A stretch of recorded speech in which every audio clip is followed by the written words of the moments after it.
एक छोटे से गांव में गौरी नाम की एक दयालु सफेद गाय रहती थी। गौरी पूरे गांव की प्यारी थी। जो भी उसे पुकारता वह धीरे से माँ बोलकर जवाब देती थी। उसकी बड़ी बड़ी आंखों में हमेशा प्रेम और शांति झलकती थी। गांव में एक गरीब लड़का था, मुन्ना। मुन्ना की माँ बीमार रहती थी और घर में खाने को भी मुश्किल से मिलता था। मुन्ना रोज गौरी के पास आता, उसका सिर सहलाता और उससे बातें करता। गौरी भी उसे देखकर बहुत खुश होती थी।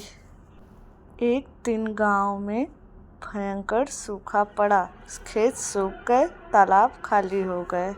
गांव वालों के पास जानवरों को खिलाने के लिए घास तक नहीं बची।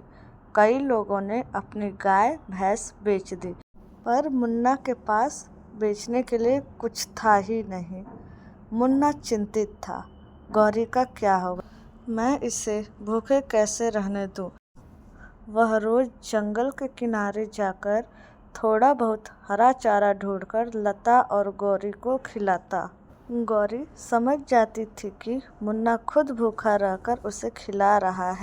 कुछ दिन बाद एक सुबह गौरी ने मुन्ना को अपने पास आने के लिए आवाज लगाई।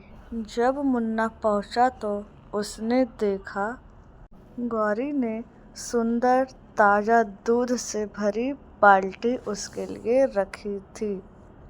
मुन्ना खुश होकर बोला, गौरी तुमने तो कमाल कर दिया। गौरी की आंखों में ममता थी, जैसे कह रही हो ये तुम्हारा हक है। मुन्ना वह दूध लेकर घर गया, माँ को पिलाया, खुद पिया और थोड़ा सा बेचकर घर का खर्च भी चला लिया। धीरे धीरे माँ की तबीयत भी ठीक होने लगी। गांव वालों ने यह देखा तो सबने मिलकर गौरी और बाकी जानवरों के लिए चारे का इंतजाम किया। सूखा खत्म होते ही बारिश भी हो गई। खेत फिर हरे हो गए और गांव में खुशहाली लौट आई। मुन्ना हर रोज गौरी के पास जाकर कहता, तुम सिर्फ गाय नहीं हो, तुम मेरी सबसे बड़ी दोस्त हो। और गौरी प्यार से उसकी हथेली चाटकर जैसे कहती, दोस्ती का मतलब ही है मुसीबत में साथ देना।